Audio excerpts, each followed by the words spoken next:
एक हमारे पास आते pre increment, post increment, pre decrement और पोस्ट डिक्रीमेंट। प्री, जिस तरह से नाम से शो हो रहा है कि प्री मतलब जो है ना वेरिएबल से पहले पहले।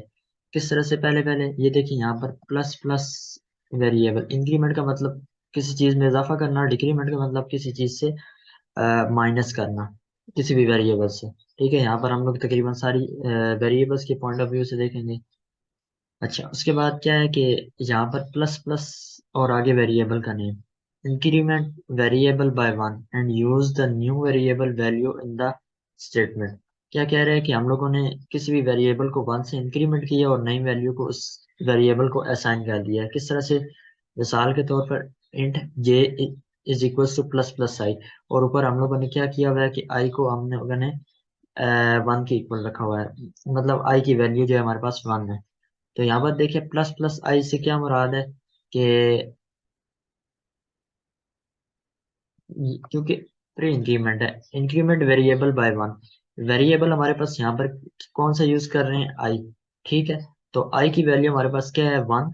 और वेरिएबल को इंक्रीमेंट किससे करना है? वन से। तो क्या मतलब हुआ यहाँ पर? One plus one. तो यहाँ पर आ जाएगा टू। तो जे की नई वैल्यू हमारे पास क्या हो जाएगी? जे की नई वैल्यू हमारे पास टू हो जाएगी, और आई भी टू हो जाएगा, आई भी चेंज हो जाएगा। सही है, प्री इंक्रीमेंट में हमारे पास दोनों चीजें चेंज हो जाएंगी। अच्छा, उसके बाद हमारे पास है जी पोस्ट इंक्रीमेंट। तो पोस्ट इंक्रीमेंट में क्या होता है कि वेरिएबल और बाद में प्लस प्लस। ठीक है, increment variable by one but use the original variable value in the statement. कि हमारे पास जो वेरिएबल होता है वो तो इंक्रीमेंट हो जाता है, लेकिन जो उसकी ओरिजिनल वैल्यू होती है वो सेम रहती है। किस तरह से? कि मिसाल के तौर पर j is equal to i plus plus हम लोगों ने किया, तो आई में हम लोगों ने एक इंक्रीमेंट किया, आई की वैल्यू क्या थी? वन। और प्लस वन किया तो आई की वैल्यू क्या होगी? टू। लेकिन जे हमारे पास जो है ना एज इट इज रहेगी, जे हमारे पास जो है वो वन ही रहेगा। अच्छा, उसके बाद हमारे पास आ जाता है जी प्री डिक्रीमेंट। प्री डिक्रीमेंट में बिल्कुल उस तरह से सेम काम करेगा कि दोनों की वैल्यू अपडेट हो जाएंगी। साल के तौर पर j is equal to minus minus i हम लोगों ने यहाँ पर ले लिया है। तो आई की वैल्यू क्या है कि वन है, और माइनस माइनस का क्या मतलब है? One minus one. ठीक है, मतलब आई माइनस वन या वन माइनस आई एक ही बात है। तो ये हमारे पास आई की वैल्यू भी जीरो आ जाएगी और जे की वैल्यू भी जीरो आ जाएगी। उसके बाद पोस्ट डिक्रीमेंट।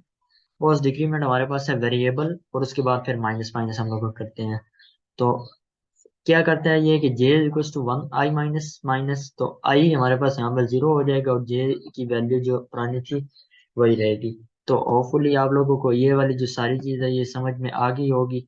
और ये हमारे पास यहीं तक था, ये टेबल मैंने आप लोगों को दिखाना था, ये समझाना था।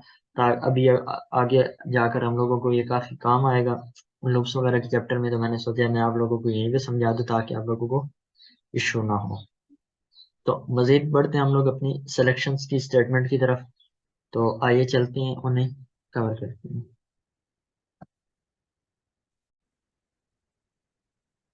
चलिए हम लोग दोबारा जो है ना कंपाइलर पे आ गए हैं, और इसके बाद मैं आपको बताने लगा हूँ सिलेक्शन स्टेटमेंट्स। तो सिलेक्शन स्टेटमेंट्स में मैंने आप लोगों को पहले भी बताया है कि हमारे पास, मैं यहीं पे लिख लेता हूँ। सबसे पहले इफ स्टेटमेंट है, and उसके बाद मल्टी वे इफ स्टेटमेंट है, सॉरी इफ एल्स स्टेटमेंट है, sorry sorry, if else statement है, देन मल्टी वे,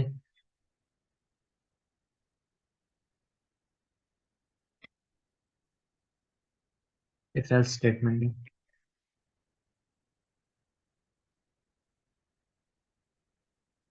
उसके बाद हमारे पास है जी स्विच स्टेटमेंट।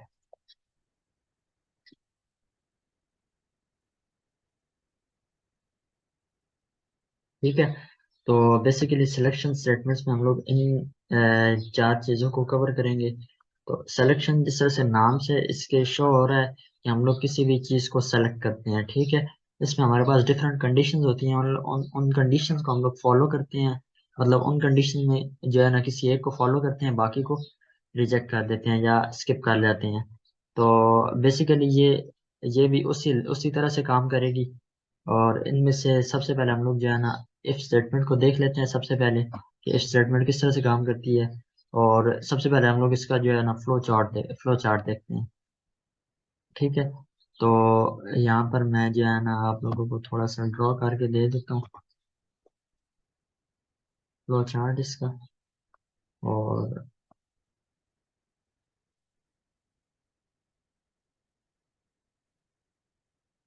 ये यहाँ पर आप लोग देखें कि मैंने यहाँ पर पेंट ओपन की है और थोड़ा सा फ्लो चार्ट इसका देखते हैं। तो किसी भी चीज़ का स्टार्ट जो है ना हमारे पास जो है ना वो सर्कल से होता है। इनपुट के आउटपुट के लिए हम लोग जो है ना वो पैरेललोग्राम को देख लेते हैं और प्रोसेसिंग वगैरह को जो है ना हम लोग क्या करते हैं कि रेक्टेंगल से रिप्रेजेंट करते हैं। उसके बाद जो हमारे पास डिसीजन मेकिंग का प्रोसेस होता है या डिसीजन जहाँ पर हम लोग लेते हैं उसे हम लोग डायमंड से रिप्रेजेंट करते हैं। स्टार्ट लिया हम लोगों ने, उसके बाद हम लोग आगे लेट्स सपोज हम लोगों ने सॉरी ये हम लोगों ने कोई इनपुट लेना है। तो यहाँ पर मैं क्या करता हूँ जी, पैरेललोग्राम ड्रा करता हूँ। तो ये चीज़ फिलहाल मुझे मिल नहीं रही, तो यहाँ पर मैं रेक्टेंगल ड्रा करके इसी को थोड़ा सा चेंज कर लेता हूँ।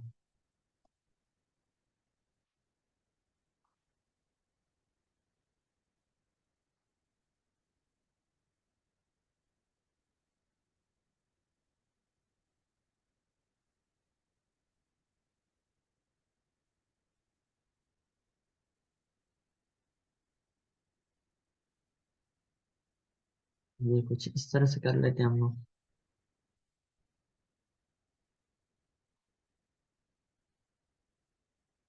ठीक है, ये इनपुट के लिए कर लेते हैं। उसके बाद लेट्स सपोज हमने कोई डिसीजन मेकिंग करनी है। डिसीजन मेकिंग क्या है कि हमारे पास कोई कंडीशन आ गई है कि इफ लेट्स सपोज हम लोग ग्रेड असाइन कर रहे हैं किसी भी क्लास के। तो हम लोग क्या कहते हैं कि अगर जो है ना हमारे पास, या हम लोग कहते हैं कि पास या फेल का कॉन्सेप्ट देख लेते हैं। हम लोग कंडीशन देख लेते हैं कि अगर 50 से मार्क्स ऊपर हुए तो पास है, अदरवाइज फेल है। तो यहाँ पर हम लोगों ने डिसीजन लेना है बेसिकली। तो डिसीजन लेने के लिए हम लोग ने यहाँ पर क्या करना है कि एक डायमंड शेप ले लेनी है। यहाँ पर वो डायमंड ड्रा करेंगे। ठीक है, इसमें हम लोग जो है ना लिख देंगे कि इफ जो स्कोर ग्रेटर देन या मार्क्स ग्रेटर देन क्या लें कि 50 क्या लें, ग्रेटर देन 50, देन हम लोग ये प्रिंट करा देते हैं कि पास है। अदरवाइज जो है ना हमारे पास जो स्टूडेंट है हमारा वो फेल है। तो ये इस तरह से काम होगा। बाकी जो है ना अगर हम लोगों ने यहाँ पर हम लोग मार्क्स को इनपुट ले लेते हैं।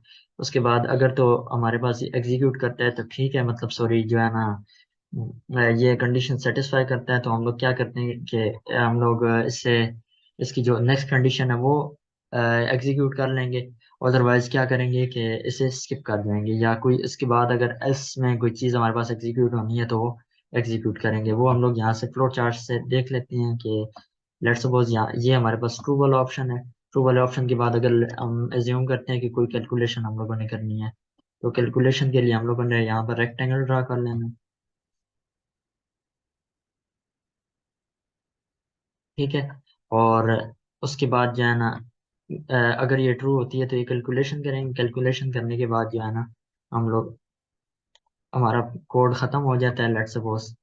तो हम लोग जो है ना अपने एंड की तरफ आ जाते हैं और जो है ना यहाँ पर आकर ये सर्कल ड्रॉ कर लेते हैं या ओवल टाइप ड्रॉ कर लेते हैं। ठीक है, और अगर लेट्स सपोज ये था किसके लिए, ट्रू कंडीशन के लिए। सॉरी ये सेलेक्ट करना था। तो बेसिकली यहाँ पर ये था कि ट्रू के लिए। तो ये कंडीशन ट्रू हुई, इसने ये की कोई चीज़ एग्जीक्यूट की। और अगर ये फॉल्स होती है तो क्या करेगा, डायरेक्टली जो है ना ये आउटपुट पे आ जाएगा यहाँ पर। ठीक है, तो ये किस केस के लिए है कि ये हमारे पास है जी फॉल्स के लिए।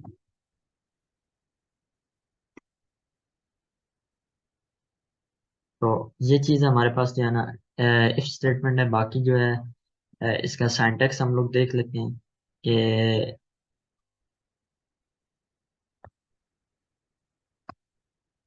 हम लोग दोबारा कंपाइलर पे आ गए।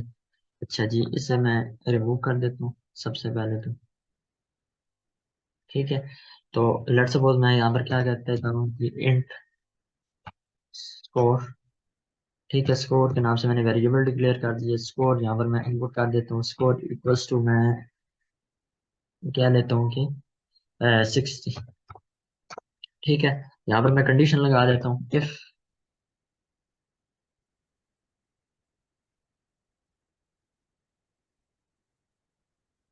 स्कोर इज ग्रेटर देन और इक्वल टू 50। ठीक है, देन हम लोग यहाँ पर प्रिंट कराते हैं पास। सॉरी, ये वो आदत बनी हुई है।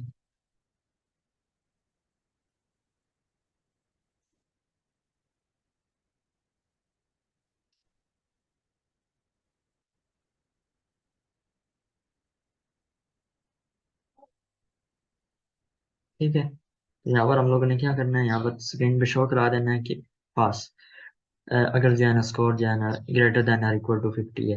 अदरवाइज ये क्या करेगा कि जो है ना बाकी अगर ये कंडीशन ना सेटिस्फाई करता हुआ तो ये इस बॉडी को स्किप कर देगा और उसके बाद जो भी नेक्स्ट स्टेटमेंट हुई यहाँ पर इसके बाद तो इसे एग्जीक्यूट करने लग जाएगा।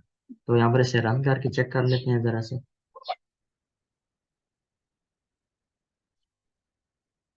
तो इस पे यहाँ पर कोई एरर शो कर रहा है, वो हम लोग चेक कर लेते हैं। सॉरी, ये वहाँ पर मैंने कॉमा लगाया हुआ है, तो इस वजह से जो है ना, तो ये देखें ये हमारे पास स्कोर क्योंकि 50 से ग्रेटर है, यहाँ पर स्कोर हमारे पास 60 है। तो इस वजह से जो है ना ये इस कंडीशन को सेटिस्फाई कर रहा है।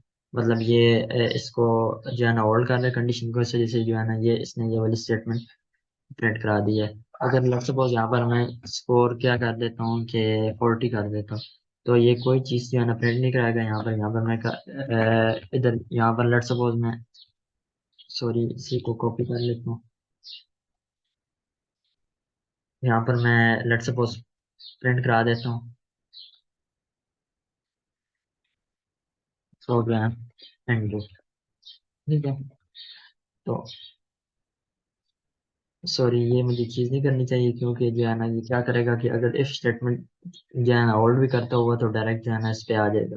पर हम लोग ये चीज़ देख लेते हैं कि ये प्रिंट कराएगा या नहीं। मतलब जो है ना इफ स्टेटमेंट इस केस में फॉल्स हो रही है तो ये काम कर रही है या नहीं। तो ये यहाँ पर आप लोग चेक कर लें कि ये कोई चीज़ भी नहीं प्रिंट करा रहा। तो इस वजह से जो है ना ये हमारे पास ये हमारी जो इफ स्टेटमेंट है इससे जो है ना ये होल्ड कर रही है। तो बेसिकली ये इफ स्टेटमेंट है। बाकी हम लोग जो है ना नेक्स्ट वीडियो में इसकी कोई ना कोई एग्जांपल भी चेक कर लेंगे ताकि आप लोगों को मजीद ये चीज़ जो है ना क्लियर हो जाए। तो उम्मीद करता हूँ आप लोगों को ये चीज़ें समझ में आ रही होंगी। अपना बहुत सारा ख्याल रखिएगा। अल्लाह हाफ़िज़।